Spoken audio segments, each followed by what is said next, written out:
do Banco Central. Então, o que a Basileia faz? A Basileia chama Basileia porque foi criado lá em Basileia, lá na Suíça. Então, qual que é a ideia? A ideia principal é não deixar ou segurar a alavancagem dos bancos. Né? Mas quando a gente fala em alavancagem, deixa eu abrir aqui um Excel, trazer um Excel para cá. Quando a gente fala em alavancagem, geralmente vem na cabeça, né, o seguinte: a gente vem a alavancagem em relação ao PL, né, por exemplo, pelo que a gente pega de empréstimo ou coisa assim, né? Mas nesse caso aqui é a alavancagem em relação a risco. Né? Então, quanto de risco eu estou tomando? Por isso que muitas vezes você vê lá o, o presidente do Fed lá, né, falando, porque precisa haver Basileia, porque os bancos estão muito alavancados, e patati patatá. Então, ele pode não ter capital suficiente, né, para se manter solvente. Né? Até que horas? Vai até que horas? Putz, não sei. Não sei, vamos andando. Vamos caminhando. Então, para se manter solvente. Solvente é o quê? Né? Para ter capital suficiente para se manter funcionando. Né? Então, quando a empresa está insolvente, é que a empresa já não consegue pagar a conta. Né? Então, já não tem capital para isso. Né? Então, quando fala, o banco está insolvente, putz, quer dizer que ele está pedindo ajuda, ele vai pedir ajuda ao Banco Central, se já não pediu e já não deu ruim. Né? Então, geralmente, né? Então, a Basileia é para tratar do quê? Né? É para tratar principalmente da alavancagem dos bancos, né? Quanto aos riscos. Né? Então, isso é o principal. E tem também os carinhas, que aí entra a minha colinha aqui, para não deixar falar tudo. Essa parte aqui é chata.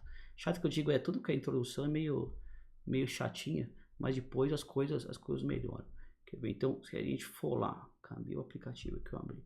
Então, tem lá, cadê? Então o que faz a Basileia? Fortalecimento e estabilidade financeira. Né? Então, então, os bancos, né? É sempre banco, tá? Então, a Basileia, né, é para sempre banco não, para instituições financeiras, né? Então, sempre IFs, né?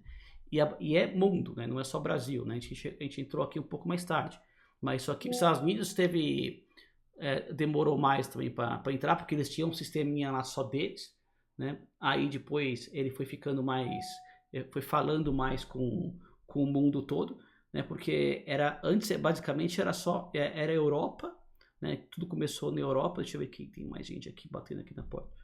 Como é que o pessoal aqui pulou? Não? Acho que não, hein? Tá, não, bateu, foi WhatsApp, tá? Espero não enlouquecer com isso aqui. Então, como eu estava falando, é mundo, né? Então, quando a gente fala de Basileia, a gente está falando do mundo todo.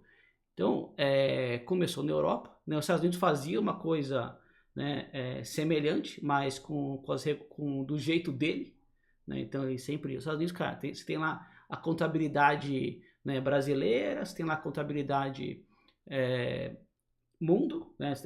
Tem o US GAAP, BR GAAP, que é parecida, vamos dizer assim, que tem o IFRS agora, que é a contabilidade que está todo mundo tentando chegar no padrão contábil, né, mundial. Por quê? Porque você tinha muita diferença quando você comparar o balanço, né, de uma empresa do Brasil, depois com uma empresa da Europa, né, depois uma empresa da Europa da zona do euro, depois você pegar uma outra do Reino Unido, aí você comprar uma dos Estados Unidos, cara, cada coisa era uma coisa diferente. Então você cruzar dados para você comparar uma empresa brasileira com uma americana, cara, era o parto. Né? Então o mundo falou, cara, vamos fazer uma coisa que junte tudo, né? Que todo mundo fale a mesma língua. Né? Aí entrou o FRS.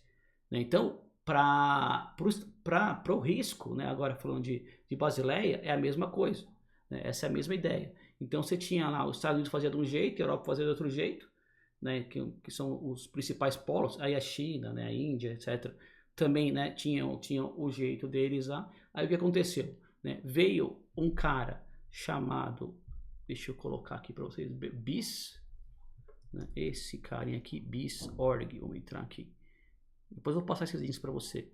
Então, esse, né, Bank International Settlements. Então, esse cara aqui, o que que é? Seria aí o banco central dos bancos centrais, né? Então, quando você vê qualquer regulamentação nova, né, em relação a, a risco, em relação à proteção, né, do, do mercado financeiro, né, implementada no Brasil, passou por aqui antes, né? Você vai ver que tem uma, você vê aqui, que em inglês, etc. Acho que dá para, em algum lugar dá para passar tudo para português, mas você vai ver aqui, né, que tem um monte de, né, de discussão, né, eles abrem discussões sobre vários pontos em relação ao que pode melhorar, né, o controle, né, do mercado financeiro, né, como deixar mais robusto.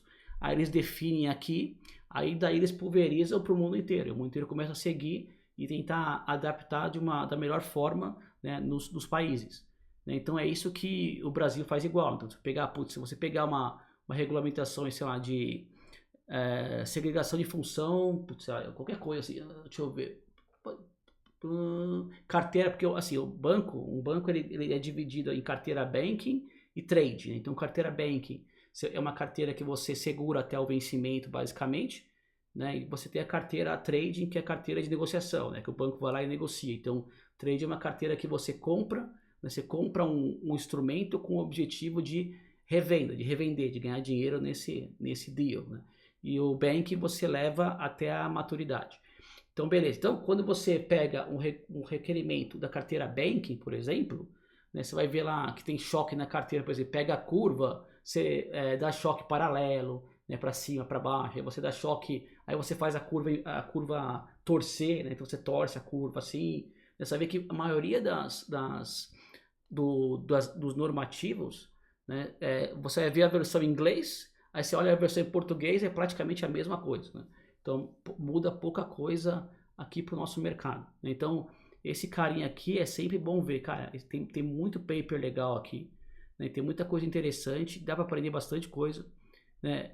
Infelizmente em inglês, mas cara, a inteligência artificial tá aí para ajudar a gente. Então aqui dá para trabalhar bastante. Então esse cara aqui, então ele é composto por uma galera, vamos dizer assim, de vários países diferentes. Tem até um brasileiro lá há pouco tempo. Eu não sei se continua ainda, mas sempre, comumente tem brasileiro lá, né, que se juntam lá para poder, né, trazer um pouco mais de robustez para o mercado financeiro.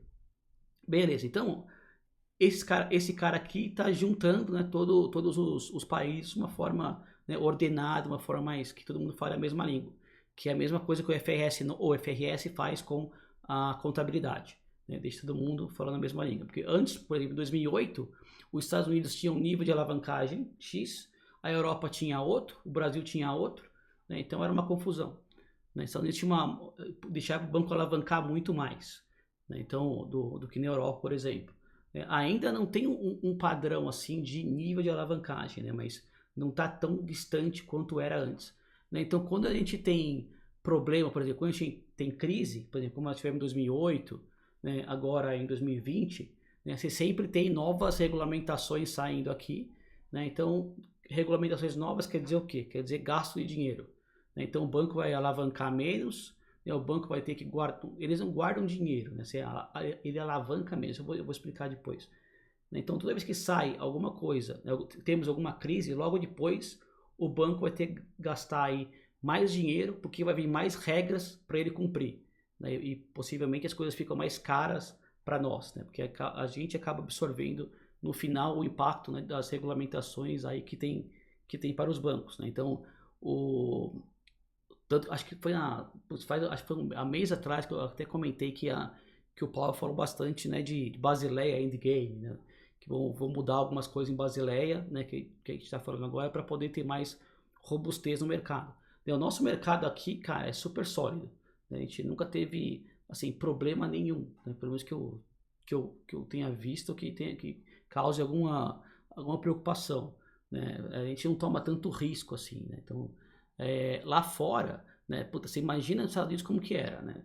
Lá em 2008, você tinha lá quanto estava a taxa de juros lá, acho que era, sei lá, perto de zero, né? 0,25, alguma coisa, 2008, 2009. Né? Então, você ganhar dinheiro no mercado que a taxa de juros é praticamente zero, cara, tem que ser criativo. Né? O trade tem que ser criativo. Né? E para ser criativo, você precisa, né, muitos produtos você acaba alavancando, né? Então você quer ter um maior ganho com o menor risco, né? Então, que todo mundo quer no final das contas, né? Então, o que aconteceu lá, né? Então, você tinha lá, por exemplo, né? Você tinha as hipotecas, né? Então, as hipotecas eram um problema, né? Então, como que funcionava, né? Então, tinha os títulos, né? Que eram lastreados em hipotecas, aí beleza. Aí, esses títulos, né? Então, tinha vários títulos. Então, imagina um negócio assim, eu tenho uma empresa, né? Uma empresa que, vamos dizer, uma companhia hipotecária, vamos chutar. Tá, tem uma companhia hipotecária e a minha empresa, né, essa companhia hipotecária, o que ela faz também? Ela vai lá, ela constrói, né? Ela tem uma cooperativa que ela vai lá, constrói, né, o edifício, né, um edifício para uma região X, né, e depois que fica pronto, né, o que essa empresa faz? Ela vai lá, né, então tem lá duas pessoas, tem a companhia hipotecária aqui, tem a empresa lá que constrói o edifício aqui, melhorando. Então tá lá, então essa empresa vai lá, constrói, né, o edifício, aí tem os apartamentos, né, aí esses apartamentos aqui, né, o pessoal vai fazendo o quê? Tem muitos que não conseguem pagar à vista, né, então o que eles fazem? Eles fazem um empréstimo, né, daí entra a companhia hipotecária, fazem um empréstimo que eles dão o próprio imóvel como garantia, né, então você tem lá título, né, aí você tem um título que é empréstimo lastreado no imóvel, né, então se você deixa de pagar, né, aí o banco vai lá, né, a companhia vai lá e toma, né, o seu imóvel, né. Antes era mais difícil tomar porque né, era hipoteca mais difícil, aí virou alienação fiduciária que daí deixou as coisas mais fáceis. Então você tem o que? Então, o cara vai ter lá vários, né, vários apartamentos, esses apartamentos você acaba, né, o cara vai fazer um financiamento para adquirir eles, aí você tem um fluxo, então você tem vários fluxos de caixa, né, se eu sou a companhia hipotecária, de recebimento. E aí, então tem lá o financiamento do José, o financiamento do Joaquim, do Manuel, então você vai ter lá um monte de financiamento, né? Então tá bom, então tem um fluxo de caixa, recebimento de todo mundo. Aí eu venho, né, o que a companhia hipotecária faz? Ela vai lá, pega, né, esse monte de fluxo de caixa, empacota, né, você imagina que eu pego, junto tudo num fluxo de caixa só, né, coloco um preço nele, né, aí eu vou lá no mercado, vamos dizer que eu sei tipo, né, eu vou lá e faço, né, e transformo esse cara num instrumento, né, um instrumento financeiro, e vou lá e vendo no mercado. Né, mas aí o que acontecia muito era assim, eu tenho aqui um monte, que é uma seção de recebível no final, né? Então você tinha lá, por exemplo, eu tinha um monte de recebimento, né, de fluxo de caixa que eu tinha para receber, né, que emprestei para receber. Aí vinha lá uma pessoa do Citi e falava assim, eu quero comprar recebíveis, eu quero comprar recebíveis de vocês. Aí o cara vai pegar todos os cadastros, ver se a pessoa está pagando, se não está pagando. Então se a pessoa não está pagando, o cara já pega e fala, não quero. Tá com 2 meses de atraso? Não quero. Eu quero só um financiamento que esteja em dia. Aí o cara fala, beleza, então todos esses daqui estão em dia. Aí o cara vai lá, como que eu precifico isso? Sei lá, você imagina que o cara tá pagando uma taxa de juros, né? Pega, assim, coisa mais simples do mundo. Tira uma TIR, né? Pego a TIR de todos os fluxos de caixa, tirei a TIR, coloco um spread e vendo. Beleza, então aí o cara vai ter o quê? Então eu vou lá, eu setipo eles, né? Eu transformo o instrumento e vendo lá pro Citi. Então, lá nos Estados Unidos, né, era parecido com isso, né? Assim, é bem a grosso modo, simplificando, né, assim, demais, né? Então, mas o que acontecia lá? Lá, né, o pessoal, eles não compravam, né, só os caras que pagavam em dia, né? Então eles compravam também os caras que não pagavam, né? Ou tinham aí 3 meses de atraso, né? 2 meses de atraso, 4 meses de atraso. Então, se você tem um título, né, vários títulos de pessoas que não estão pagando, aí você tem um risco maior, né? Se eu tenho um risco maior, eu vou colocar um juros maior, né? Então eu vou dar um desconto maior nesse título. Né? Então eu pegava esses caras aí, juntava num instrumento, né? Eu chamava o instrumento, sei lá, XPTO, ia lá e vendia no mercado. Então eu tinha vários instrumentos, né, com títulos, né, que eram lastreados em hipotecas. Então eu tinha títulos aí desde A, né, que são esses caras que pagam sempre, e vamos dizer aí título em D, né, que são títulos que tem mais risco, né? Então os caras podem não pagar. Aí depois você tem, mas se o título quebra, né? Se o pessoal não paga, aí você vai ter um cara que tem preferência de receber, outro cara que tem menos preferência, depende de como que é a estrutura, né? Como se fosse um fundo. Mas beleza, então vamos deixar assim por enquanto. Tá, aí o que acontece? Então, você tinha lá o título cara que paga, outro título cara que paga menos. Aí, você imagina um mercado desse, né, que você tenha uma gama de instrumento desse, aí você tem também um fundo, você tem um fundo que compra partes desses instrumentos.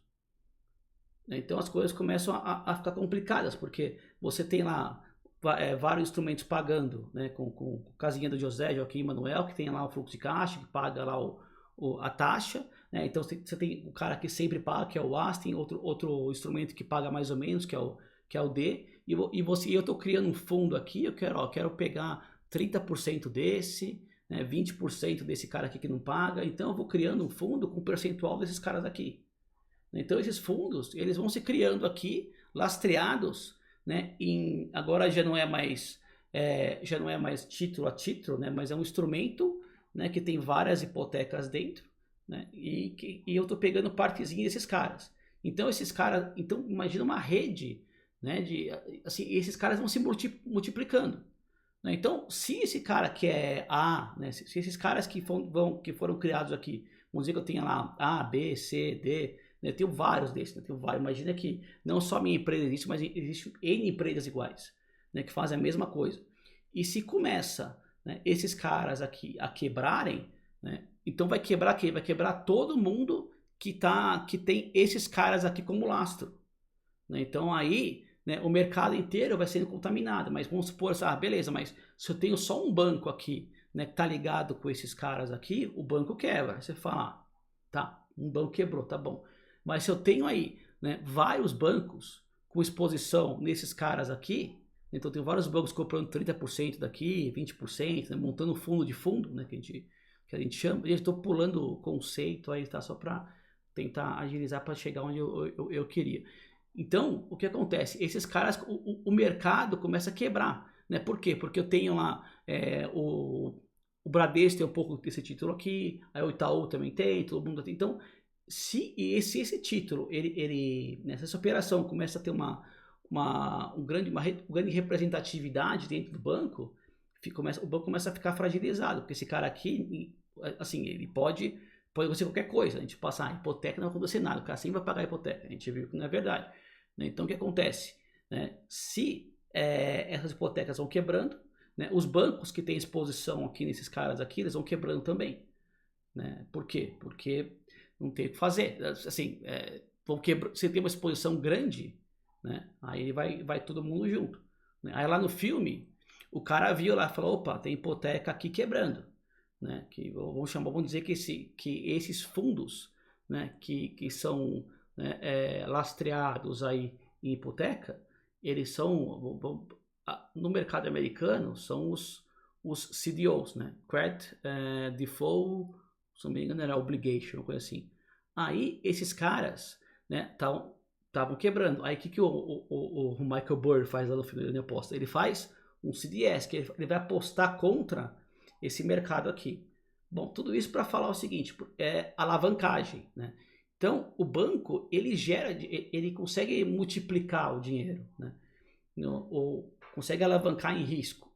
Né? Então, por exemplo, né? Aí é onde eu queria ver se eu conseguia chegar sem muito prejuízo de entendimento, mas eu já vi que é meio difícil, então vamos por partes. Cadê o meu Excel aqui? Cadê?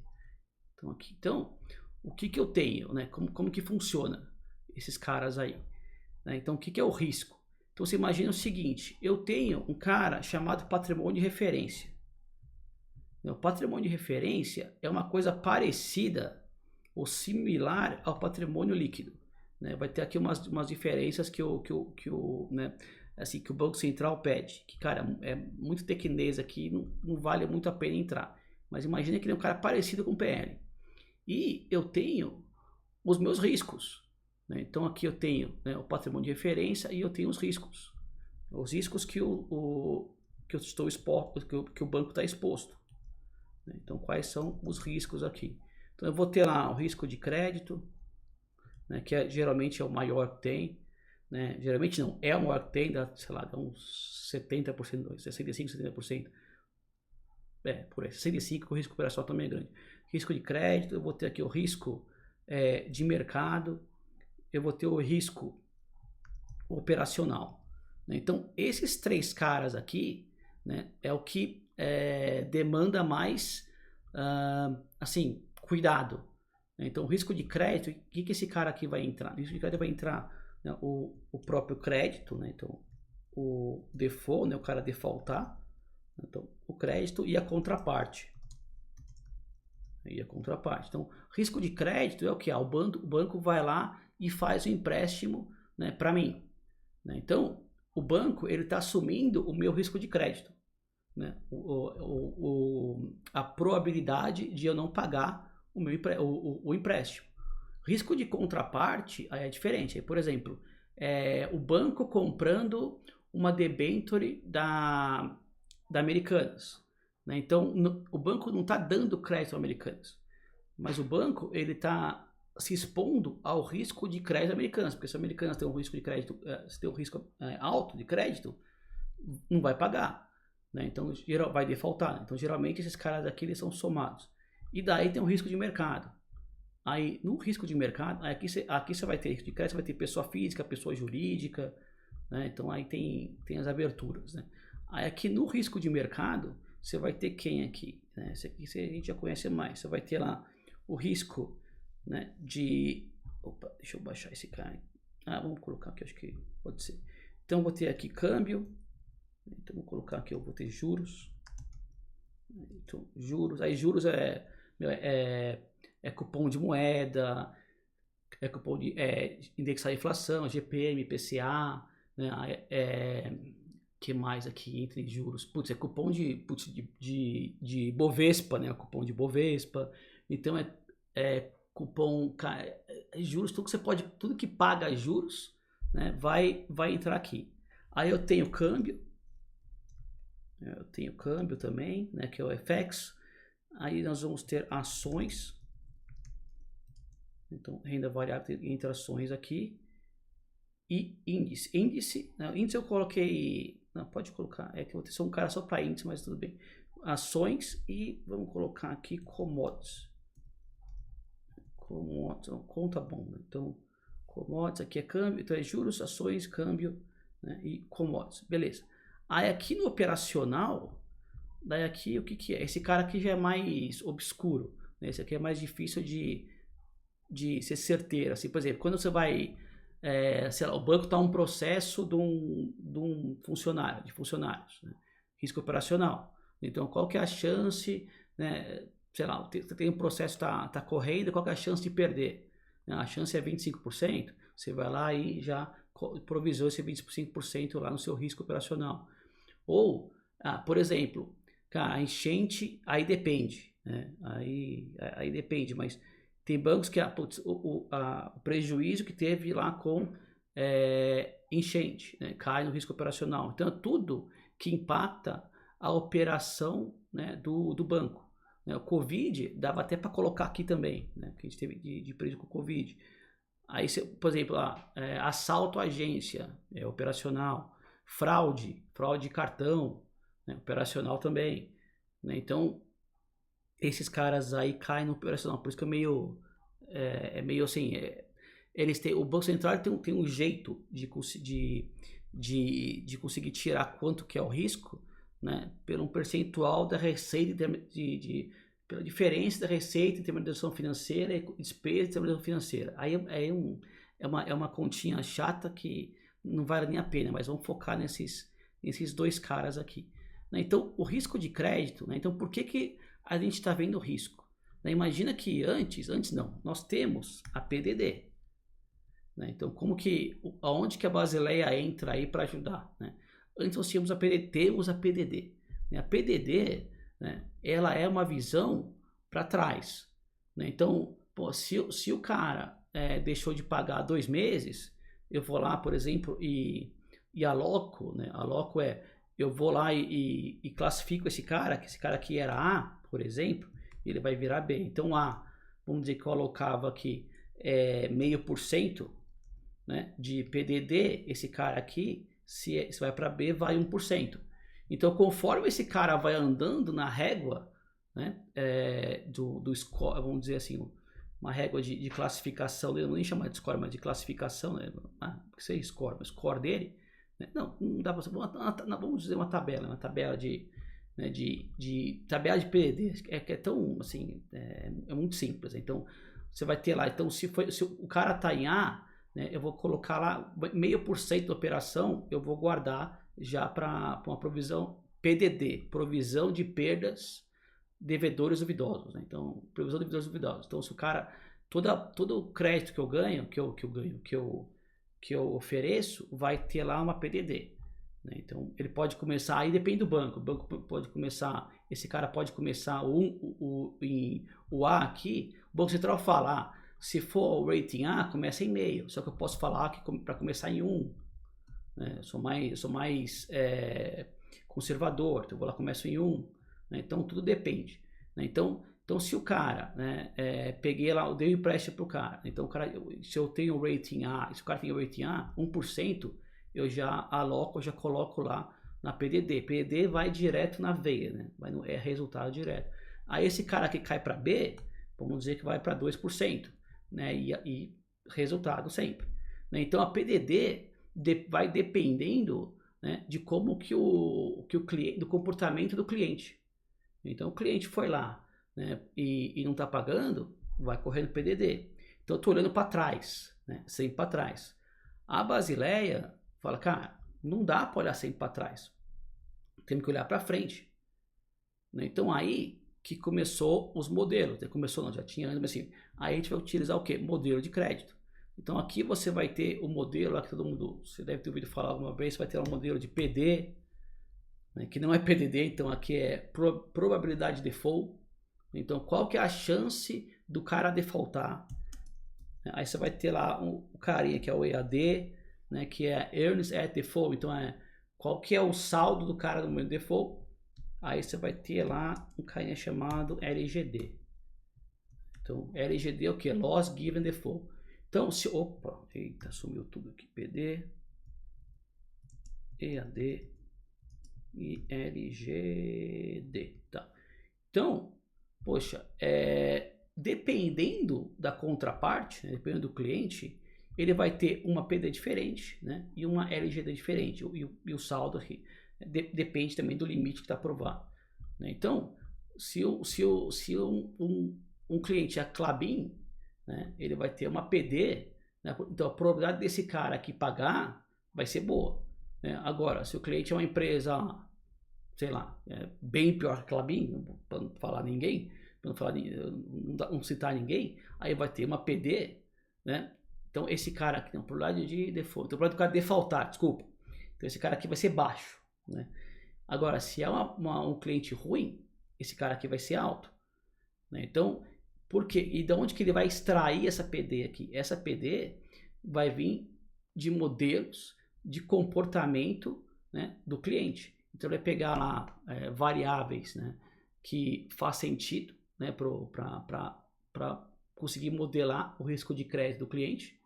Então, putz, vai ter variáveis do DRE, né, variável de balanço, aí você vai ter lá variáveis que a própria instituição ela considera, enfim, é bastante coisa aí que vale um pouquinho. Então daí você vai pegar, vai modelar esse cara, aí você vai cair numa chance desse cara que defaultar. Então eu estou olhando para frente. Então eu começo a olhar para frente. O que antes eu olhava para trás, na PDD, aqui eu começo a olhar para frente. Aí isso é a parte de risco de crédito. Então aqui você vai ter o scoring, né? Então o scoring, você vai ter lá que o cara aí você vai ter lá o A, o B, então você vai ter A, o B, né? C, D, aí E, você vai ter lá o scoring dele, beleza. Então, cada score vai ter uma PD ligada. Então, isso aqui é o score, aí eu vou ter uma PD ligada ao score. Então, aqui a PD, sei lá, vai ser 1, aí vai aumentando aqui, 2, né, 3, 4, né, 5. Né? Então, a possibilidade do cara não pagar, enfim, aqui vai ser percentual que é bem mais alto, mas só para dizer que tá aumentando. Então, aí eu tenho aqui a PD, beleza. Aí, eu vou ter a LGD. Né? Então, dado que o cara defaultou, né, quanto que eu consigo recuperar, né, da operação? Né? Então, aí vem aí o LGD, que é, primeiro eu preciso falar o que é default, né? A default, que dependendo do produto, eu tenho um default, uma marcação de default diferente.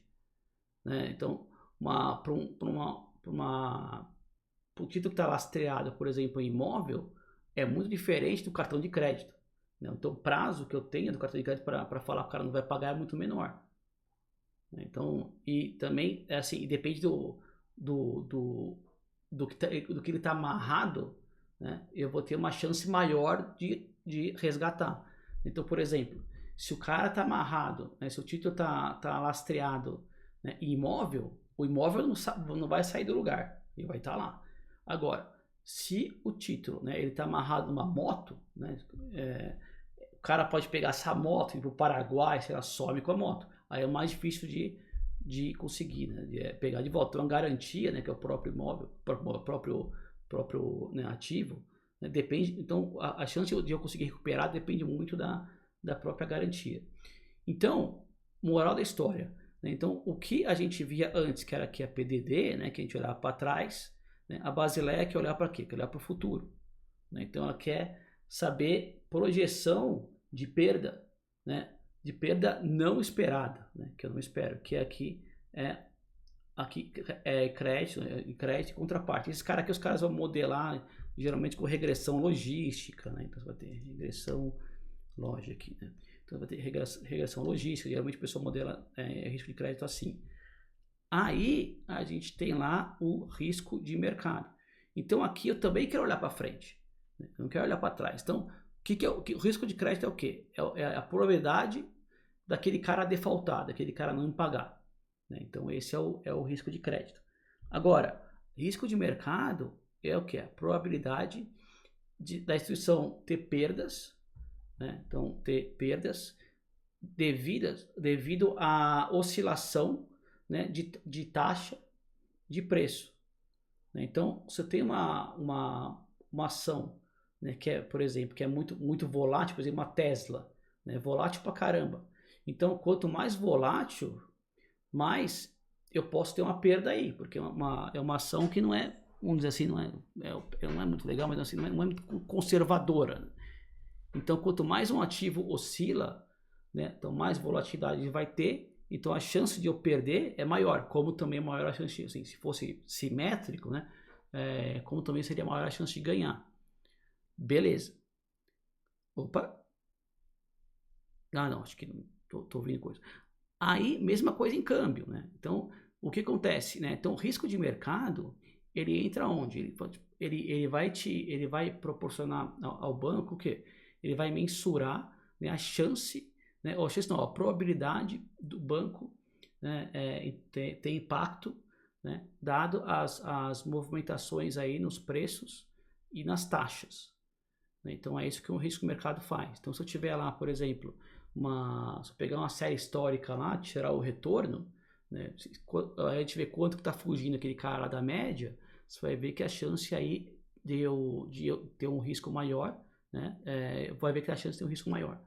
Ações a mesma coisa e commodities vai ter aí a mesma coisa. Então isso é comum, tá? Eu quebro o risco de mercado em juros, câmbio, ações e commodities. São os 4 principais fatores de risco, que era o que eu estava falando hoje, né? Outro dia no grupo, precisamos saber os fatores de risco. A risco operacional aqui é aquilo que a gente tinha comentado. Então, eu tenho esses riscos aqui, né? E esses riscos, eles vão ter um valor. Então, putz, da onde que vem risco de crédito? Né? Então, vem lá da minha carteira de crédito. Minha carteira dele, por exemplo, swap vai entrar aqui. Né? Então, minha carteira de crédito, ela vai entrar aqui. Né? Swap vai entrar aqui também. Risco de mercado. Ele vai entrar, né, tudo que eu tenho exposição, né, em juros, né, câmbio, ações e commodities, entra aqui também. Aí eu vou ter um modelo específico para cada um desses caras. Então, por exemplo, juros, aqui eu vou ter um VaR. Né? O Banco Central calcula VaR. Estou falando como que o Banco Central calcula aqui. Tá? Então, o Banco Central aqui vai calcular um VaR. Né? Bancos também geralmente é modelado por VaR. Câmbio, mesma coisa. Aqui, mesma coisa. A câmbio, o Banco Central ele tem um jeito diferente. Né? Ele trabalha com cesta de moeda. Lá é um pouquinho mais chatinho, mas os bancos geralmente colocam tudo no VaR. E aí ações vai para VaR aqui também e commodities também vai recair no VaR. Então, beleza. Aí o risco operacional, aí é muito... Aí esse cara aqui acho que nem vale a pena entrar. Vou ver se um dia eu marco só para falar desse cara aqui, que é uma confusão, vamos dizer assim, né? Porque é muita coisa, né? Muita coisa de diferentes tipos de categoria, né? Então é difícil categorizar tudo. Então, beleza. Então vamos focar nesses carinhas aqui. Beleza, então Basileia, que a gente está olhando para frente. Né? Então tá bom. Então, opa, peraí que pulou aqui, pulou.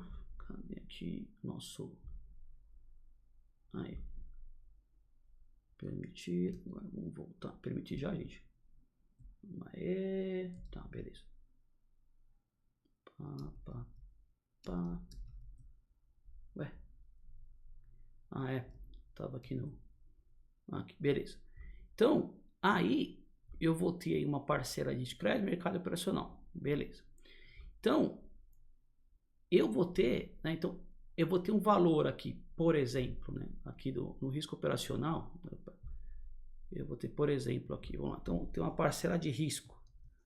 Né, então, de risco operacional eu vou ter, sei lá, uma exposição. A gente sempre fala de exposição aqui, tá? O que é exposição? A exposição é o que? Ativo, né? Ativo menos passivo. Gente, não é de balanço, mas fácil entender assim, ó, comprado menos vendido. Então aqui comprado menos vendido. Aí é minha exposição. Então, isso aqui vai acabar confundindo com balanço. Então é comprado menos vendido. Né? Dado tomado, né? Menos dado. Então comprado menos vendido. Então essa é minha exposição. Então beleza. Então aí eu vou ter exposição de crédito, exposição de mercado. Aí, essa exposição, né, vamos supor que eu tenho aqui 1.000, né, aqui em crédito, e eu tenho lá, sei lá, 500 aqui em mercado. Aí só essa exposição, ela não conta toda a história. Né? Essa exposição aqui é igual eu olhar no banco, né, o meu saldo lá. Né? Mas como que esse saldo ele pode variar? Né? Daí, tanto em risco de crédito como em risco de mercado, né, eu tenho uma incerteza, né? Tipo, vou colocar interrogação aqui. Então, o que pode, para onde pode ir essa exposição, né? Aí, essa incerteza aqui é o que? A volatilidade. Então, por incrível que pareça, a gente, quando vai modelar o comportamento também de risco de crédito, a gente quer saber, né, o comportamento, né, de cada uma das operações, que dependendo do score, né, dependendo do cliente, tem um comportamento diferente. Então, e se for pessoa física, aí você vai ter que clusterizar. Então você vai ter que colocar no mesmo, você vai ter vários baldinhos diferentes, né, vamos dizer assim, onde cada baldinho vai ter semelhanças, né? Então pessoas igual o Ricardo vão estar todas num baldinho, pessoas igual meu irmão lá vai estar num outro baldinho, então são pessoas parecidas, similares, né? Então você acaba clusterizando o pessoal. Então tá, então aí a gente vai o quê? Vai ter que achar aqui a volatilidade. Eu estou falando de volatilidade de crédito para dar bem geralzão. Então aqui, né, eu vou ter quão incerto, né, vai ser essa operação de crédito para mim e quão incerto vai ser essa operação aqui operação de risco de mercado. Por exemplo, um derivativo, né, por exemplo, sei lá, uma NDF ou um DI, né? Então aí eu vou ter uma volatilidade dado a esses caras aqui.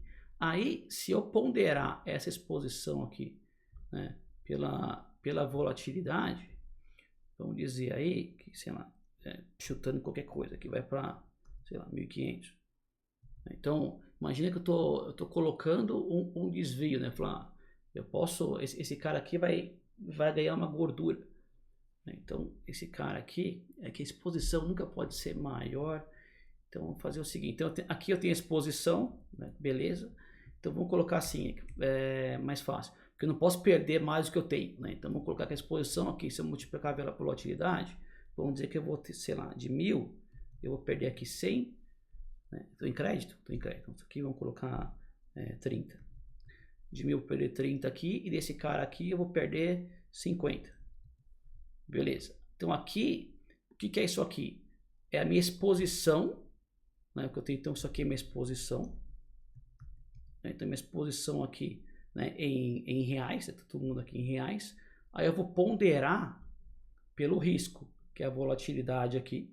Então eu ponderei pelo risco. Fui lá, coloquei uma volatilidade e falei, beleza. Desse cara aqui eu posso perder 30, desse cara aqui eu posso perder 50. Tá bom. Aí eu fui lá e ponderei. Então, esse aqui é o chamado Risk Weighted Asset, RWA, né, que é o que? Exposição ponderada pelo risco. Aí eu vou ter lá, né, um monte de deal, né, um monte de operação, né, de crédito e um monte de operação em mercado, né, um monte de derivativo, um monte de título público, um monte de carinha. Aí a gente vai juntar tudo, esse pessoal aqui, vou somar crédito, mercado operacional aqui, também eu vou ter uma ponderação aqui que os bancos utilizam. Aí eu vou somar tudo esse cara aqui e eu vou ter o que? O total, né? RWA total, que é o risco ponderado pelo o risco é o risco ponderado, ativo ponderado pelo risco, ou exposição, vamos lá. Então aí esse cara aqui, vamos dizer que vai, sei lá, vai ser aqui assim, vamos colocar aqui 100, vai, só para deixar aqui bonitinho. 100. Aí eu vou ter um PR, né, que é similar ao PL, do que? Eu vou ter, vamos colocar aqui 10. Então, como que eu faço para chegar no índice, né, índice de Basileia? O que é o índice de Basileia? É a alavancagem. Quando que o banco está alavancando quanto aos ativos, né, quanto ao risco. Então, eu vou pegar lá, vai ser quem? Vai ser os 10 que eu tenho de PR, aqui o igual, aqui vai ser 10 dividido por 100. Aí eu tenho lá a alavancagem aí, pum, 0,1. Então, o que isso quer dizer, né? Por exemplo, antes que eu digo, há um tempo atrás, esse índice aqui, para o Brasil, era, se eu não me engano, aqui 11 ou 12%, faz tempo isso aqui já. Vamos colocar 11% aqui que eu estou na dúvida, mas vamos lá. 11%. O que eu estou falando aqui? Então, se eu pegar então, se eu pegar aqui 11, então aqui eu vou ter, deixa eu lembrar aqui o cara, então 11%. Então vai ser 1, ops, aqui 1, 11. Então aqui, pronto. Então, se eu dividir, né, então um carinha só, imagina aqui R$1, né, que é o meu, que é o primeiro cara lá, dividir lá pelos meus 11%, isso quer dizer o quê? Que com R$1 eu consigo, o banco consegue gerar R$9. Essa é a alavancagem. Então, com R$1 aqui, se for 11% o meu índice de Basileia, né, meu IB aqui, o banco, ele alavanca para R$9. Então, ele transforma lá R$1 em R$9. Então, é assim que o banco, ele alavanca em relação a risco. Então, quando a gente viu lá em 2008, né, qual que era aquele país lá? A Islândia, se não me engano era a Islândia, cara, tinha banco lá que tinha uma alavancagem dessa aqui maior que o PIB, né, várias vezes maior que o PIB do país. Então era bizarro, porque não tinha uma regulamentação tão forte. Falou, opa, calma lá. Então hoje, se você for lá ver os bancos, né, eles vão ter lá esse número aqui, ele é avaliado pelo Banco Central todo mês. Então todo mês o banco vai lá, tem um relatório que ele manda, ó, o meu índice de alavancagem está em 11%. Né? O que é estar em 11%? Eu tô no limite. Né? Hoje mudou um pouco isso, tá? Assim, você tem alguns depois eu vou mostrar lá, alguns limites, né? Limites não digo, mas categorias. Então, mas vamos supor que só tenha um. Né? Então o Banco Central vai lá e fala, ou sei lá, Banco do Brasil está em 11%, daqui você não pode descer, né? Que se for para 10% a coisa complica. Aí o cara está mais alavancado do que deveria. Ah, mas se eu estou aqui com 100, né, ao invés de 11, fala, puta, o cara não está alocando capital de forma eficiente, o cara está deixando dinheiro na mesa. Então esse valor aqui, ele tem que estar ajustado. O que você via os bancos fazer, né, antigamente? Então o pessoal podia passar o mês aqui, né, 9, 10, 9, 10, aí no finalzinho do mês, tirar a foto em 11, né, que era comum, né, mas vamos lá, então, o ponto lá, né, da Basileia é o que? É tratar dessa alavancagem aqui, então ela vê a alavancagem do banco e bom, ela vê várias coisas, mas o principal, né, é a alavancagem. Então, se o banco alavancar menos, né, a chance, né, do sistema financeiro menos alavancado, na visão do Banco Central, né, dos bancos centrais, é um sistema financeiro mais sólido, né? Então, qualquer chacoalhada no mercado, o banco consegue segurar a perda, né? Aí você pensa, poxa, mas só uma coisa, esse RWA aqui, né, que é a ponderação, isso aqui não sai de lugar nenhum, então o banco não paga, tá? Vamos abrir aqui um negócio, acho que agora já dá para abrir aqui, cadê eu separei umas abinhas aqui. O banco, ele isso não sai do bolso do banco, né? Então, cadê aqui? Eu peguei o Itaú aqui em algum lugar, aqui. Então, se você for lá, né, esse relatório aqui chama Pilar 3, tá?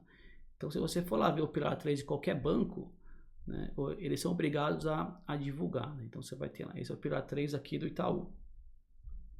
Então, é um carinha assim. Então, é um documento meio gigante. Então, olha só, o tipo de risco. Então, há risco de seguro, social, risco de modelo. Então, imagina, é o risco do meu modelo de VAR está calculando errado. Então, o risco do próprio modelo. Então, aqui, risco regulatório. Né? Então, poxa, eu tenho um risco, por exemplo, o Banco Central, ele muda de ideia no meio do caminho. Né? Então, aqui e vai cobrar, e vai começar a querer assegurar a alavancagem dos bancos. Né? Então, isso aqui é um risco regulatório, reputacional, né? Reputação de cyber, cibernética, risco país.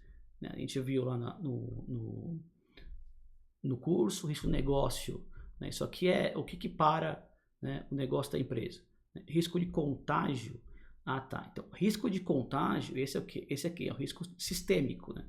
Então, quanto que que esse banco, o Itaú, está exposto a outros bancos, né? O quanto que o Itaú pode contaminar o sistema.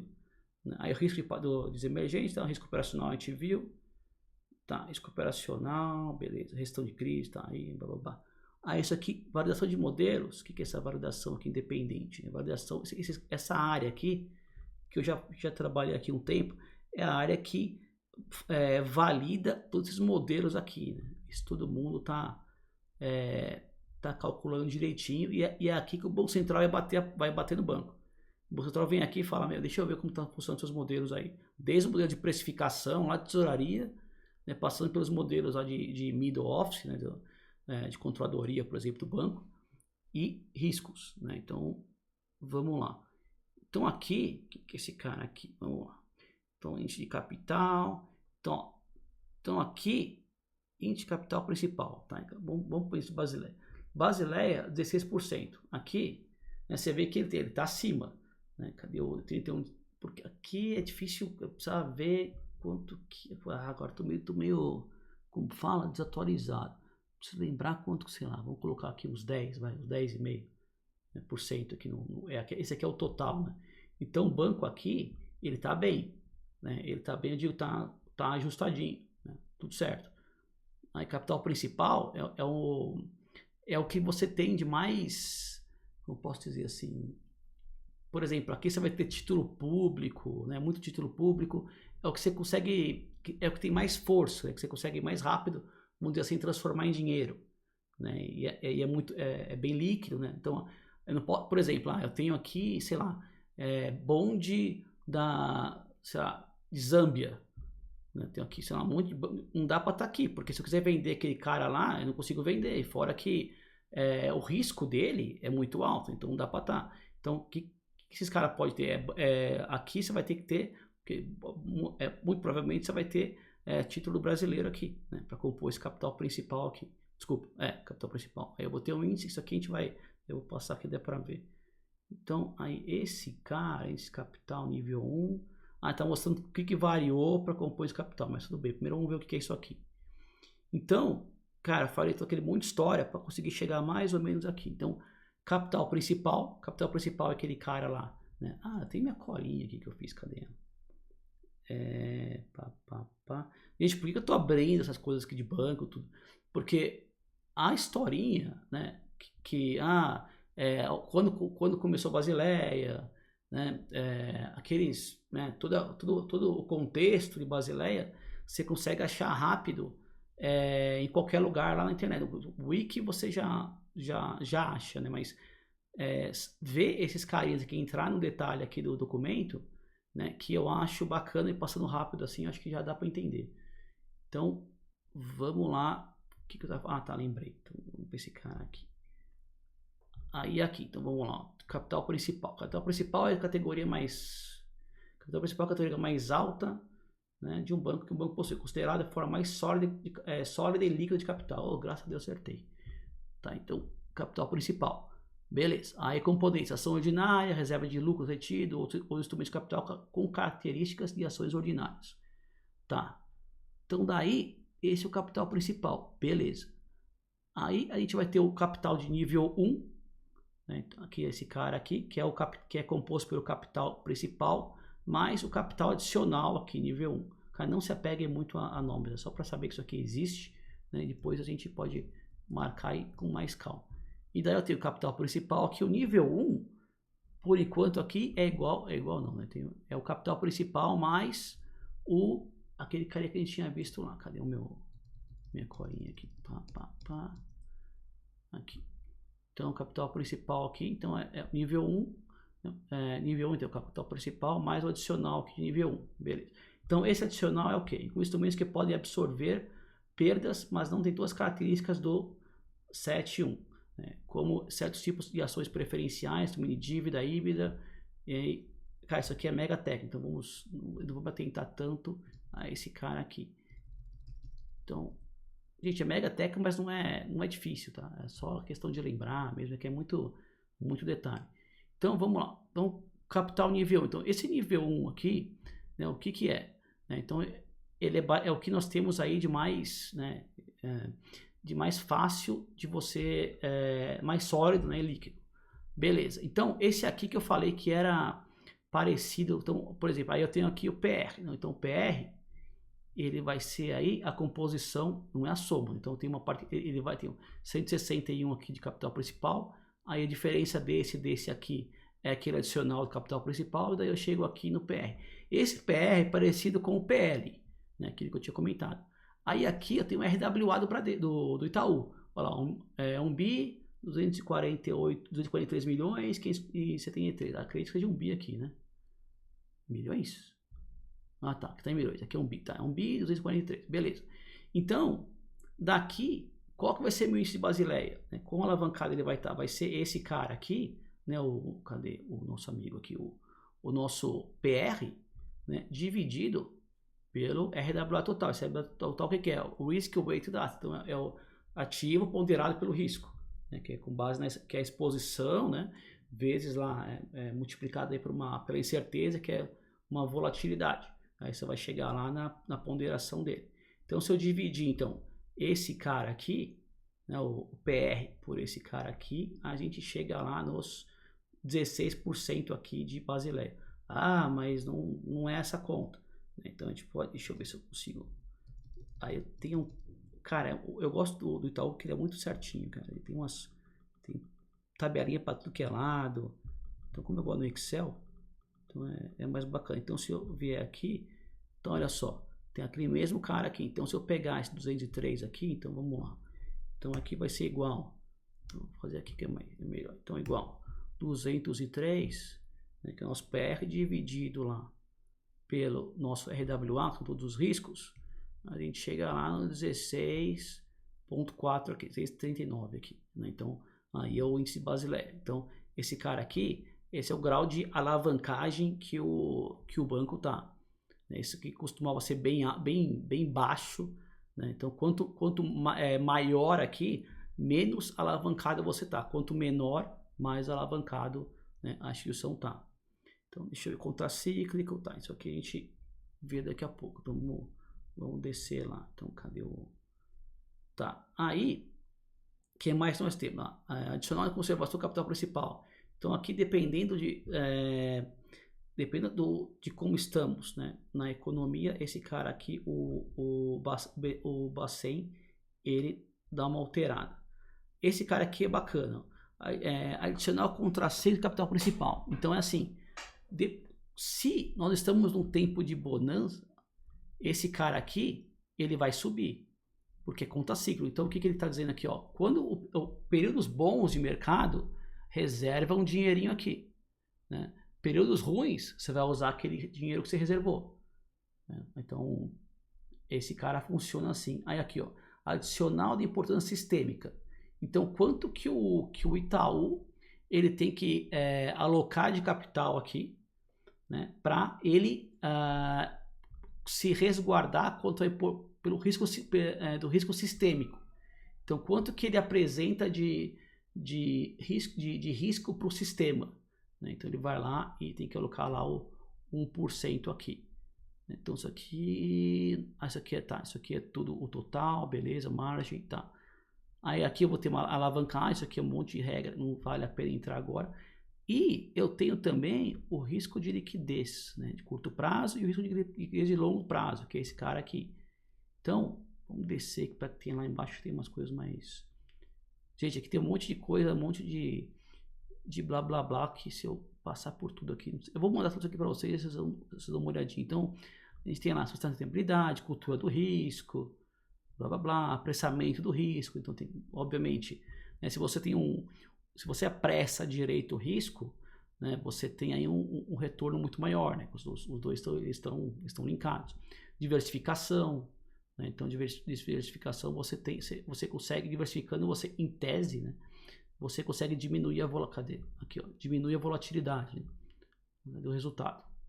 Então, igual um hedge também. Se você é o hedge, é feito para quê? Né? Para diminuir a volatilidade do resultado da empresa. Silêncio operacional, bababá. Então tá, governança, riscos de capital, tá? Aí você tem assim, primeira linha de defesa. O que é a linha de defesa? Né? Puta, mas vamos lá, tô sendo prolixo, mas linha de defesa, a primeira, quem que vai ser? A primeira é a própria área de negócio. Então, se você é da tesouraria, a linha de defesa é quem? Você tem que montar lá, né? Ninguém melhor do que você sabe os riscos que tem lá. Então, você é a primeira linha de defesa. Então, você vai ter que ter procedimentos, processo para você garantir que o processo é sólido. Então, a segunda linha de defesa, aqui vai entrar quem? Aqui vai entrar o compliance, né, que vai trabalhar nessa área aqui, vai trabalhar em cima dessa área aqui. E vai entrar também, agora, se eu não me engano, que de vez em quando tem umas diferenças aqui, a área de risco. A área de risco entra aqui. Aí a terceira linha de defesa, agora tenho dúvidas. Faz tempo que eu vejo isso aqui.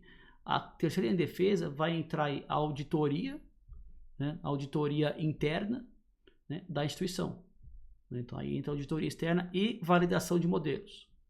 Então são a terceira linha de defesa. Aí cultura de risco, apetite a risco. Né? Apetite a risco é emissão de capitulação, emissão de liquidez, blá. Então, teste de estresse, cara, isso aqui é legal. Então, igual lá nos Estados Unidos, aí o Fed vai lá, não sei se é o Fed que aplica, mas enfim, vamos supor que seja o Fed, eu não sei qual que é o cara que aplica eles vão rodar o Banco Central. O Banco Central? O Banco Central, ele tem a informação de todos os bancos, né? Então, sabe a carteira de cada banco, sabe por quê? Porque todo mês, e tem relatório que sai diariamente, né, o banco tem que mostrar para o Banco Central as posições, como tudo está andando lá. E com base nas posições que os bancos têm, e com base nos cenários que o Banco Central está vendo, ele monta, né, um cenário de estresse para ver como que os bancos e, consequentemente, todo o sistema financeiro ele reage, né, de acordo com o estresse do sinal de estresse que eles montaram. Então, o Banco Central faz um teste desse e pede para os bancos fazer também o deles. Então, aqui você vai ver, estima variável, pesquisa econômica, elaboração do sinal de estresse, considera análise qualitativa de conjuntura brasileira, mundial, elementos históricos e hipotéticos. Então, você pode... um cenário que não aconteceu, é hipotético. Hipotético é uma coisa que não aconteceu, mas tem uma certa probabilidade de acontecer. Então, aí curto, médio prazo e assim vai. Então, isso aqui o Banco Central pede para as empresas fazerem, para as instituições financeiras fazerem, e ele faz um só do conglomerado todo. Eles montam e pede para o pessoal rodar. Então, aqui a avaliação da adequação de capital, é aquilo que a gente está falando. Então, a adequação de capital, isso aqui é o quê? É basicamente o que a gente está falando lá, que é quão sólido é a instituição. Então, aqui, ele vai avaliar os fins de capital, normalmente o Itaú, segue isso. Riscos materiais, elaboração de plano de capital, adequação de capital. Então, aqui é como você... Cara, alocação de capital é tudo, Então, você tem que alocar seu capital da forma mais eficiente possível, Não dá para deixar dinheiro na mesa, Então, aqui é suficiência de capital, então, quanto é suficiente, Então, deixa eu ver aqui se tem coisa de negócio, não dá para passar. Aí, é o RWA. Então, aqui é bem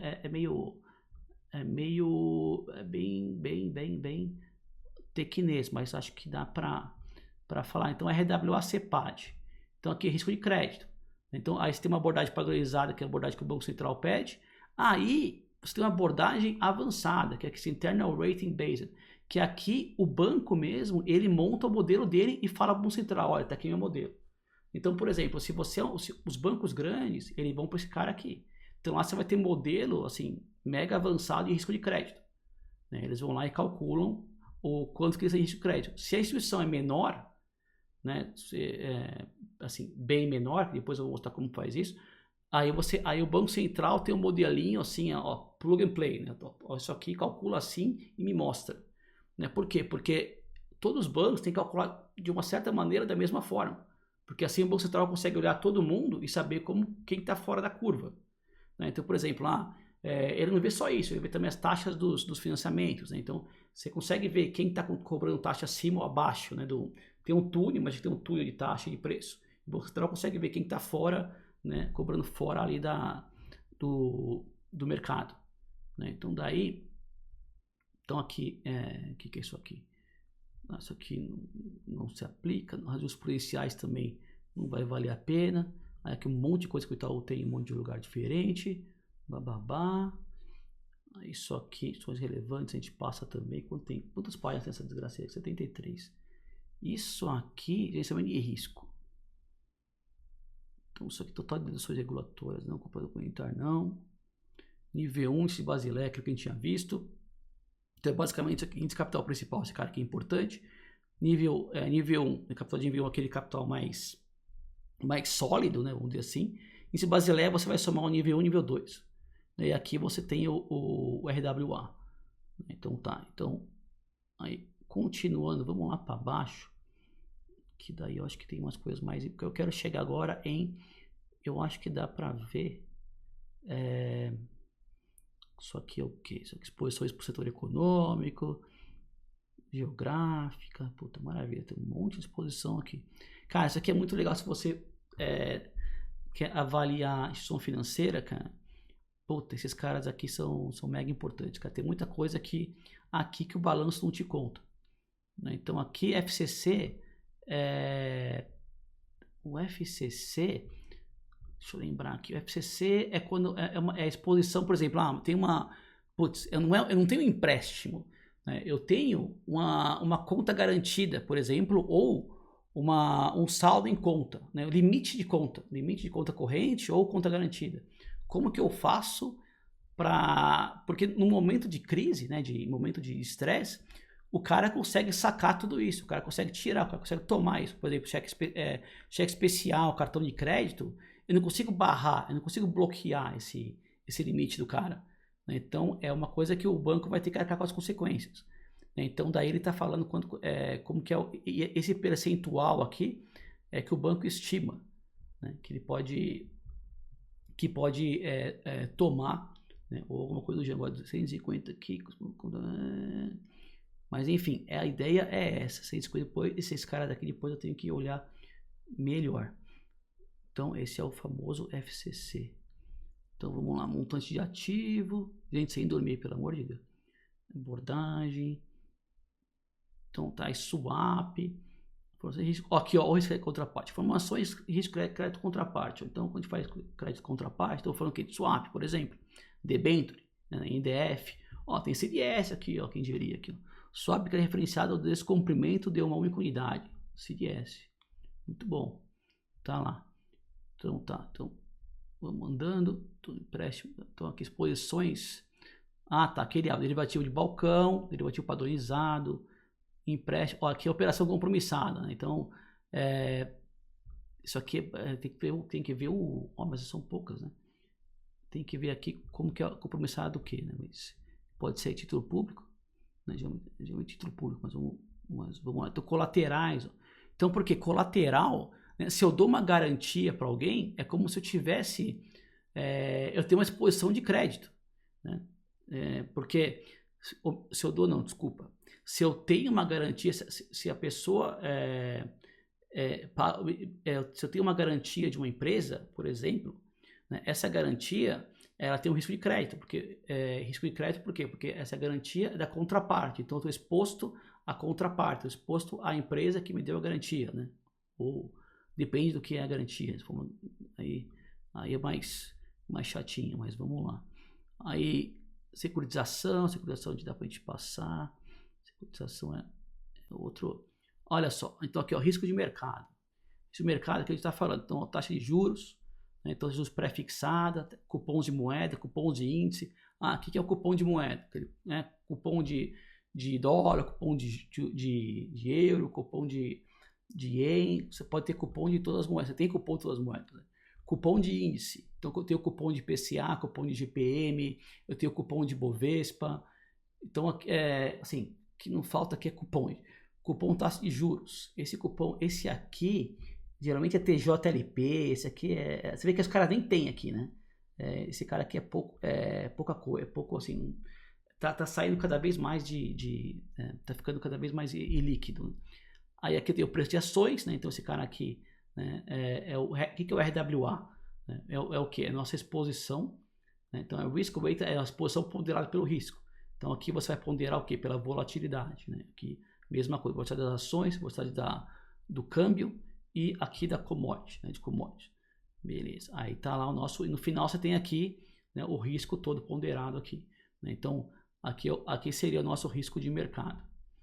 Então vamos lá, aí aqui eu tenho mais gerenciamento, aqui mint, risco de mercado, tá. E aqui, modelos internos, aceita risco de mercado, abordagem de modelos internos, nossa, aqui dá pra passar, a gente vai ficar no loop. Então, esse aqui, modelos internos, o VAR aí, ó. Então, o VAR 99, aí limite, aí tem o máximo, o mínimo, o médio, final de semestre, então esse aqui, e o VAR estresse, né? Então, eu tenho aqui o VAR para 10 dias, né, que cara, isso aqui é clássico, né, eu sempre VAR para 10 dias aqui, com 99% isso aqui é o nível de confiança, né? Então, aí, assim, grosso modo, se você tiver 100 retornos, né, você vai pegar o pior, né? Assim, não é bem assim, mas só para ter uma ideia do que esse cara aqui significa. Aí VAR estressado é quando você estressa as variáveis, você vai estressar o preço, você vai estressar a correlação, você vai estressar a taxa, né? Você consegue, aí estressa variáveis, vai dar um valor aqui diferente dos que dos aqui de cima. O médio, porra, o médio, bem pouco de diferença aqui, mas enfim. Aqui o final, tá, aqui já aumenta. O VAR estresse ele pode dar, cara, estresse, tem empresa que pode ter ganho, dependendo da empresa. Pode ter ganho no estresse, dependendo de como ele está posicionado, né? Se ele está muito short, né, tem hora que ele pode ter ganho ao invés de perda. Então aqui como que o VAR ele se compara aqui. Então aqui são... Gente, eu não pensei em nada disso, tá? Então só passando isso aqui só para vocês verem como que o pessoal de risco, o que eles fazem lá, né? Então aqui o que é? É o backtest, né? Então é só aí falar, temos que testar o modelo, né? O que é testar o modelo? Então aqui você tem os resultados, né?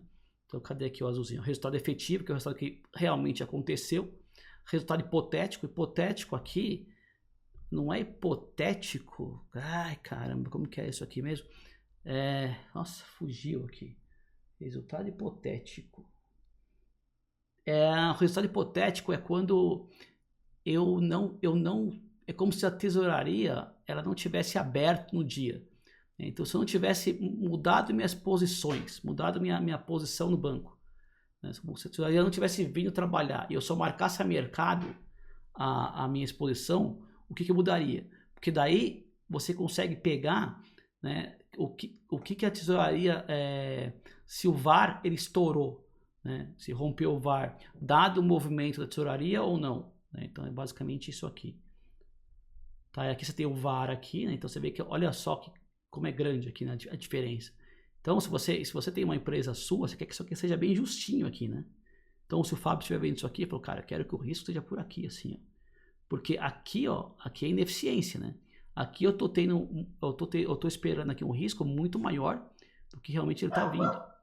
Né? Então, essa aqui que acaba sendo a leitura. Então, vamos lá. Então, cachorrada lá, taxa de juros, ações, commodities, que são as aí comprado, vendido, beleza. Aí, cara, eu acho que agora acho que só vai sobrar liquidez. Vamos passar rapidão por liquidez. Know your client, patati patatá. Cadê a liquidez? Ô, gente, não tem liquidez aqui. Mas em algum outro lugar vai ter aqui, que é daquela nossa planilhinha. Então, vamos lá rapidamente para o Excel. Aqui. Então, liquidez. Eu lembro que em algum lugar aqui eu vi liquidez. Zona de alavancagem. Então, aqui eu tenho recursos estáveis, disponíveis. O que acontece? Quando você vai ver liquidez, o que é liquidez de curto prazo? É o que eu tenho para receber versus o que eu tenho para pagar. Por exemplo, lá no Covid, cara, complicou porque eu tinha que pagar as coisas e o que eu tinha que receber, eu não tinha certeza se o cara ia me pagar. Então, aí as empresas começaram a ter problema de liquidez no curto prazo. Por quê? Porque tudo ficou incerto. Então, se você não tinha aí um colchão de liquidez, né, as coisas começaram a ficar complicadas. Então, por quê? Porque eu não era certo se a pessoa ia os recebíveis eu ia receber de verdade, porque eu não sei como que a contraparte, como que o cara lá estava, e o que eu tinha que pagar, eu tinha que pagar. Então, essa é mais ou menos a ideia. Então, aqui, ó, se eu pegar lá o risco, não, o que é esse percentual aqui? NSFR, não, quero de curto prazo, aqui, ó, LCR. Então, LCR é o que? Eu tenho aqui, ó, alta liquidez. Puta, isso aqui é outros 500. Então, além de eu ter, né, então o que é? Saída de caixa, deixa eu aumentar aqui, ó. Então, o que eu tenho aqui? Total de ativos de alta liquidez. Então, o que é alta liquidez? Título americano, título brasileiro, porque nós estamos aqui no Brasil. Então, eu tenho ativos que eu consigo vender fácil. Né? Eu tenho ativos que eu não consigo vender tão fácil. Então, aí, o Banco Central, ele penaliza ativos de baixa liquidez. Então, por exemplo, Angola, tem lá um bonde de Angola, é baixa liquidez. Então, ele vai sei lá, cortar eu vou conseguir usar 25% do título para conseguir colocar aqui nesse, né, para tentar ter alguma coisa que eu vou ter uma punição pela falta de liquidez do título. Por exemplo, um CRA ou um CRI. Cara, é pouco líquido. Então, eu vou ter que dar um haircut, então eu vou ter que dar um deságio, né, grande, né, para conseguir entrar aqui e fazer sentido aqui no relatório. Agora, uma LFT, eu coloco o valor inteiro dela aqui. E assim vamos. Tudo depende, né, do tipo do título. Né? Quem que é a contraparte, né? Se é mercado de balcão, se é mercado de bolsa. Né? Os futuros, né? tem boa liquidez. Né? E assim vamos. Então, total de saída líquida, que é o que vai sair. Né? Então, aqui no LCR, o que é? É o que vai entrar, né, pelo que vai sair. Então, isso aqui está quase aí quase 2 vezes. Então, LCE é Liquidity Cover Ratio. Então, é percentual de cobertura de liquidez, basicamente. E esse aqui eu tô vendo o quê? Eu tô vendo os recursos de longo prazo. Né? Então, é o que... Isso aqui é mais chatinho. Então, é depósito com garantia, depósito sem garantia. Isso aqui é bem mais técnico. Então, acho que não senão eu vou aqui até meia-noite. Aí, eu acho que daqui, cara... Acho que... Deixa eu ver se eu consigo. Então, aí o Banco Central, também em Basileia, né, fala, eu quero que os 10% dos seus maiores devedores não passe... Ai, cara, muito pequeno isso aqui. Então, daí eu tenho vários limites, né? Por exemplo, uma instituição, ela não pode virar passar o dia, né? Passar o caixa negativo. Eu não posso, uma pessoa pode passar eu não posso passar vendido em câmbio, né? Pelo menos em reais, pelo que eu me recordo aqui, 30%. Né? Então, por exemplo, a exposição do total dos meus clientes, né, lá em risco de crédito, não pode ultrapassar, se eu não me engano, 20%, 10%, acho que era 20%. Cara. Nossa, preciso lembrar agora aqui como que era. Eu lembro que as 10, então você vai ter lá 10 maiores, não podia passar 50%, corresponde a 20% da carteira, e não pode passar, não lembro se era 50% do meu, cara, isso aqui depois eu mando os limites para vocês, mas enfim, tem um monte de limite assim, então não posso passar vendido, né? Então os 10% dos 10% não posso passar tantos por cento do PR, né? Então você tem vários limites que o Banco Central ele vai colocando, né, para você não alavancar mais do que você deve. Então, são várias, você vai percorrendo um caminho que se sim, você continua, se não, você para aqui, você trava. Né? Então, por exemplo, se eu tenho uma carteira, e essa carteira, né, se eu tenho uma carteira na empresa, no banco, e a PDD dela, eu estou dando crédito mal dado, então a PDD está corroendo, né, todo o meu P&L, né, o meu lucro. O que acontece? O meu resultado vai direto para o resultado vai cair. Se o resultado cair, o que acontece? O meu PR, né, o meu impacto o PL, né, o PL tem resultado lá dentro, que vai impactar o PR. Aí eu vou ter um PR menor. Aí eu consigo alavancar cada vez menos. Né? Então, de uma forma ou de outra, o Banco Central ele vai segurando, ele tem vários tipos de freio para segurar a instituição. Mas ele que inventou isso aqui? Não, isso aqui veio lá de fora. Então ele a gente só foi tropicalizando. Então aí, tá, acho que aqui dá para só para quase finalizar aqui para vocês não me matarem.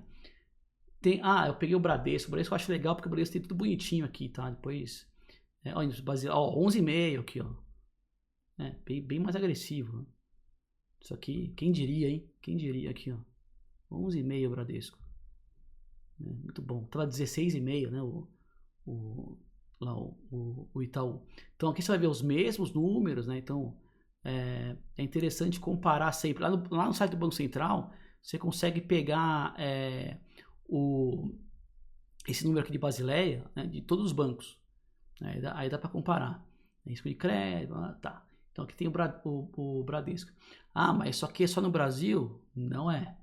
Então, em algum lugar aqui, eu peguei um banco lá de fora. Acredito eu. Pilar 3. Isso aqui é quem? Aqui, ó.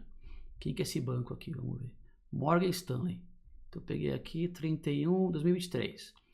Então, aqui no Morgan Stanley, ó lá, mesmo esquema, cara. É tudo igual. É tudo igual. Então você entende por isso que eu falo, cara, você entendeu o mercado de câmbio, entendeu o dólar futuro, você entende um monte de coisa, porque é tudo o mesmo esquema, muda pouca coisa. Então aqui, ó, leverage o que? Alavancagem. Então aqui, alavancagem, né? Então aqui, a gente tem aqui, ó, o RWA, que é o RWA, risco de crédito, securitização, mesmo esquema, risco de mercado, aqui é taxa de risco, taxa de juros da carteira banking, do banco, do banking book, que a gente viu que era para que você de instrumentos que você vai levar até a maturity, levar até a maturidade. Aí risco operacional, aqui clima, aí, ó, o value de risco aqui, valuation, eita, valuation risk, esse aqui precisa ver que eles estão chamando de valuation risk, vamos ver aqui, fair value, Market Review Models, esse aqui eu vou ter que ver, hein? Fair Value, o que é o Fair Value para ele? É o valor justo. O valor justo é quando você tenta colocar tudo que pode impactar, né, na marcação a mercado, né, um título, né, ou seja lá o que for, é o Fair Value. Então, Value Risk representa a possibilidade de, aqui, ó. Então, Valuation Risk, então, o risco de valoração representa a possibilidade de que a valoração estimada por uma posição pode diferenciar do preço, né, atual, close out da transação devido à incerteza sobre o preço atual. Então o que eu tô fazendo, valorando o instrumento do que ele poderia ser valorado, se é que eu posso dizer isso. Price could be, porque tá faltando, vamos dizer que está faltando ali alguma variável, alguma coisa que eu não estou capturando, né? Que aqui a incerteza, né? É mais ou menos isso, mas aqui isso aqui eu fico, isso aqui dá para voltar. Nossa, deixa eu falar isso aqui, cara, isso aqui eu não vi no Brasil. Se vi era tá aqui, ó, risco do modelo. Então, risco do, o que é early termination? Eu não tem aqui, mas é o cara terminar o dia, né? Terminar a operação antes, né? Puta, isso aí arrebenta com o modelo, com o ALM da instituição, né? Descasa muito o ativo e passivo. Mas vamos lá, voltar lá pro... Isso aqui é legal, mas eu que pulei lá, a culpa foi minha total aqui, né? Então, aqui, vamos lá naquele, tava aquele lá em cima tava bacana, lá tinha um monte de... Então, MSI, IRB, então derivativo de crédito, securitização, ok, o market risk, liquidez, né, horizonte de liquidez e portfólio. Então aqui, ó, market risk, adivinha só, olha lá, interest rate, que é juros, equity, né, então aqui ações, FX e commodities. Não por coincidência, né, que são iguais ao que a gente está vendo, porque tem que, assim, todos seguem o mesmo, né, a mesma cartilha, né, porque senão a gente não consegue comparar no mundo como as coisas estão, né. Então aqui nós temos opções, aqui então tem o delta, né, aí tem aqui cenários, mas enfim. Então isso aqui é igual, né, tem que ser igual no mundo inteiro. Olha, ó, tem o VAR aqui, né, para um dia. Aí tem, ó, SVAR é quem? SVAR é o VAR Stress, né, também ele faz o stress lá. Então as coisas, elas têm que ser congruentes, né? Não dá para você ter você faz de um jeito no Brasil e outro jeito lá no, sei lá, vamos colocar lá nos Estados Unidos, ou mesmo lá na Inglaterra, né? As coisas têm que seguir a mesma cartilha, né? Então aqui, ó, o VAR, mesma coisa, máximo, average, né, média, mínimo, né, aqui fim do período, mesmo esquema. Então se você pegar esse cara aqui e comparar lá com o que a gente viu lá no Itaú, mesma coisa. Aqui a gente ele tá pegando aqui a carteira, aquilo que eu comentei. Ele pegou a carteira aqui Banking, que esse IRRBB aqui é a carteira Banking, que é aquele que você leva até o vencimento, aí ela dá um choque paralelo na curva, né? Aqui ele levanta a curva, é steepener. Então a curva, ele faz assim, né? A curva dá uma embicada, vamos dizer assim. Aí aqui choque, né? Flat, choque flat. Aqui choque rate, short rate shock. Então aqui as taxas de curto sobe, as taxas de curto desce. Então aqui você tem vários, porque toda vez que você muda, que você mexe na curva, você mexe no PNL. Aí aqui eu quero ver quanto que muda lá na posição do banco, quanto que eles vão ter de prejuízo, né? A gente quer ver, está falando de risco, né? Quer ver prejuízo. Então aqui risco operacional, aí, eu acho que eu queria ver porque você ia passar pelo risco de crédito aqui, mas vamos lá. Aí já tinha todo mundo liberado. Então aqui Market Price Uncertainty, tá? Isso aqui a gente chegou a ver, né? Futuro o quê? Tá. Tá. Liquidity Risk, aquilo que a gente estava falando. Olha o LCR aqui, ó. Então tem que ter no mínimo, né, 100%. Então o que você vai receber tem que ser igual ao que você vai pagar, né? Então aqui chega a 100%. Aí o Net Stable Funding é o de longo prazo, né? Então aqui você vai ver o que eu tenho para pagar, eu tenho para receber, só que no longo prazo. Aí aqui você vê se os seus ativos líquidos são suficientes, né? Então os seus ativos líquidos têm que ser suficientes para cobrir, né, as suas obrigações, né? Então aí aqui plano e saídas de dinheiro, né, outflow aqui planejadas e contingente, né? Contingenciais, vamos dizer assim, mature profile, tá. Então aí tem estresse, liquidez, né? Por exemplo, lá na Covid foi estresse, né? Então o pessoal tava sem dinheiro, simples, tava sem dinheiro, o mercado parou, né? Lá março, né? Março, abril, porque você não sabia como que a outra pessoa tava. Então o banco, quando ele ia conceder um empréstimo, ele não sabia se o cara ia pagar de volta, porque ele não sabia o que estava acontecendo, como que o mercado tava, né? Porque era uma grande incerteza. Então o que o banco faz? Ele não presta. E se ele tivesse que emprestar, ele ia emprestar uma taxa lá em cima e ele ia pedir uma garantia para você, assim, um valor absurdo, né? Tudo para deixar mais proibitivo. Então aí o Banco Central entrou, né, e começou a dar liquidez no mercado, o mercado ia parar, né? Ou melhor, parou, né, por um tempinho, né? Então aí apetite, cadê o crédito, gente? Aí ele cobertura de liquidez, aí aqui é tudo saída de caixa, né, onde pode sair caixa, aqui tudo que ele tem de ativos bem líquidos, né, igual que a gente viu lá no Itaú. Então, gente, tá vendo que é a mesma cartilha, cara. É tudo igual, saídas totais, ó, entradas. Então, onde que vai entrar dinheiro para ele aqui, né? Aí ele vai lá e descreve, né? Agora, cadê o crédito, gente? Que eu tô pensando no crédito. Então aqui, puta, é muito mais detalhado, né? Muito legal. Mas, agora, cara, isso que o Itaú Brasil também é muito detalhado, cara, vale muito a pena ver.